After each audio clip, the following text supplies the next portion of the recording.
चंद्रयान-3 का लैंडर विक्रम चांद पर सॉफ्ट लैंडिंग करने की कोशिश करेगा। ऐसे में पूरी दुनिया की नजरें इसरो पर टिकी हुई हैं। लेकिन क्या आप जानते हैं कि चंद्रयान-3 मिशन से पहले चंद्रयान-2 मिशन असफल कैसे हुआ था? और असफलता मिलने के बावजूद क्यों दुनिया की सबसे बड़ी स्पेस एजेंसी ने इसरो के उस मून मिशन की तारीफ की थी? अगर नहीं तो आज हम आपको इंडियन स्पेस रिसर्च ऑर्गेनाइजेशन के पिछले स्पेस मिशंस के बारे में कुछ ऐसी खास बातें बताएंगे जो सुन के आपको भी इसरो पर गर्व होगा। दोस्तों, 17 अगस्त 1958 के दिन यूएस एयरफोर्स ने पहला मून मिशन पायनियर 0 लॉन्च किया था, जो बुरी तरह से फेल हो गया था। जिसके बाद 23 सितंबर 1958 के दिन रशिया ने अपनी ल्यूना E1 मून मिशन से चांद पर जाने की पहली कोशिश की और वो भी फेल हो गया। फिर अगले 2 सालों में इन दोनों देशों ने चांद पर जाने के मून मिशन की तो मानो लड़ी ही लगा दी, लेकिन ये दोनों लगातार फेल होते चले गए। इसी तरह अपने 5 मून मिशन फेल करने के बाद 12 सितंबर 1959 के दिन रशिया अपने 6ठे मून मिशन ल्यूना 2 में सफलता हासिल करता है और वो चांद की कक्षा में पहुंच गया। लेकिन नासा अभी भी इस काबिल नहीं हो पाया था और नासा को 2-4 ही नहीं बल्कि अपने 12वें मून मिशन रेंजर स्पेसक्राफ्ट में 28 जुलाई 1964 के दिन सफलता मिली थी। वहीं बात करें इंडियन स्पेस एजेंसी इसरो की, तो इसरो ने 21 अक्टूबर 2008 के दिन अपने पहले मून मिशन चंद्रयान 1 को लॉन्च किया था, जिसका मुख्य लक्ष्य था चांद की कक्षा में पहुंचना। और आपको ये जानकर हैरानी होगी कि इसरो का चंद्रयान 1 न केवल अपने मिशन में कामयाबी हासिल करता है, बल्कि चांद के उत्तरी ध्रुव में बर्फ के रूप में जमे पानी की खोज करके दुनिया के सामने भारत का नाम गर्व से ऊंचा करता है। हालांकि जापान के आईसास और चीन के CNSA ने भी अपने पहले मून मिशन में ही सफलता हासिल की थी, लेकिन यहाँ गौर करने वाली बात यह थी कि चंद्रयान 1 का बजट इन दोनों देशों के मून मिशन के बजट के आधे से भी कम था। जैसे चाइना के चेंग E1 का बजट था पूरे 1415 करोड़। वहीं चंद्रयान 1 के मिशन को इसरो ने केवल 386 करोड़ रुपए में अंजाम दिया था।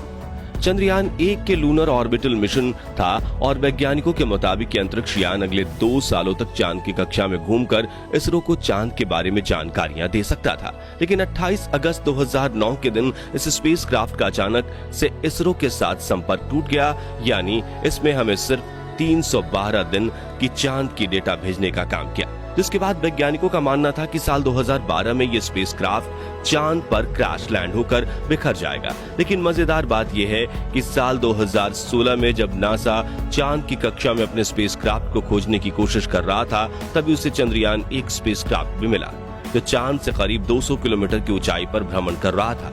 हालांकि इसरो का चंद्रयान 1 से संपर्क कैसे टूटा था, इसका जवाब आज तक नहीं मिल पाया।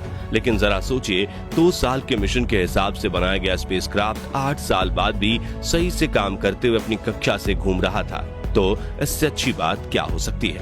दोस्तों, साल 2009 में चंद्रयान 1 के साथ संपर्क टूटने के बाद इसरो यही नहीं रुका, बल्कि उसने अपने दूसरे स्पेस मिशन मंगलयान पर पूरे जी जान से काम करना जारी रखा और अगले 4 साल तक कड़ी मेहनत करके 5 नवंबर 2013 के दिन इसरो ने मंगलयान को लॉन्च किया।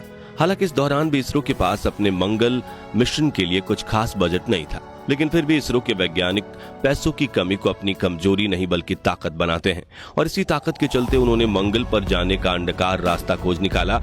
इस एलिप्टिकल पाथ में मंगलयान पृथ्वी के चक्कर लगाते हुए धीरे धीरे पृथ्वी से दूर होता चला गया और सही समय पर इंजन थ्रस्ट करके पृथ्वी की गुरुत्वाकर्षण सीमा से बाहर निकलकर मंगल के पास पहुंचा और धीरे धीरे करके मंगल ग्रह के ऑर्बिट में प्रवेश कर गया। साथियों, आपको बता दें कि यह बिल्कुल नामुमकिन मिशन था, क्योंकि इससे पहले किसी भी देश की स्पेस एजेंसी पहले प्रयास में मंगल ग्रह की कक्षा तक नहीं पहुंच पाई थी। लेकिन इसरो ने इस नामुमकिन मिशन को मुमकिन करके दिखाया। जिसके 13 दिन बाद अमेरिकी स्पेस एजेंसी नासा ने भी अपने मार्स ऑर्बिटर मेवेन स्पेसक्राफ्ट को लॉन्च किया था। लेकिन आपको ये जानकर हैरानी होगी कि जहां मेवेन मिशन का बजट पूरे 6000 करोड़ रुपए था, वहीं मंगलयान का बजट सिर्फ 450 करोड़ रुपए था। इस दूसरे मिशन की कामयाबी से पूरी दुनिया ये बात समझ चुकी थी कि इसरो को कम बजट में मिशन पूरा करना आता है और कई बड़े स्पेस प्रोजेक्ट्स इसरो की राह देख रहे थे। लेकिन हर प्रोजेक्ट सिर्फ ऑर्बिटल नहीं होता और इसरो को ये बात पता थी। अगर भारत को स्पेस प्रोजेक्ट चाहिए तो हमें सॉफ्ट लैंडिंग करने वाले प्रोजेक्ट्स में भी सफलता हासिल करनी पड़ेगी।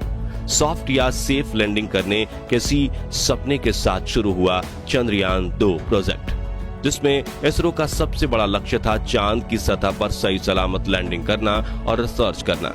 अपने इस प्रोजेक्ट के लिए इसरो ने कई साल बिना रुके मेहनत की और 22 जुलाई 2019 के दिन इसरो ने अपने चंद्रयान 2 स्पेसक्राफ्ट को चांद की तरफ रवाना कर दिया। बता दें कि इस प्रोजेक्ट में भी बजट की कमी और इलेक्ट्रिकल पाथ में निपुणता को ध्यान में रखते हुए इसरो ने चंद्रयान 2 के लिए भी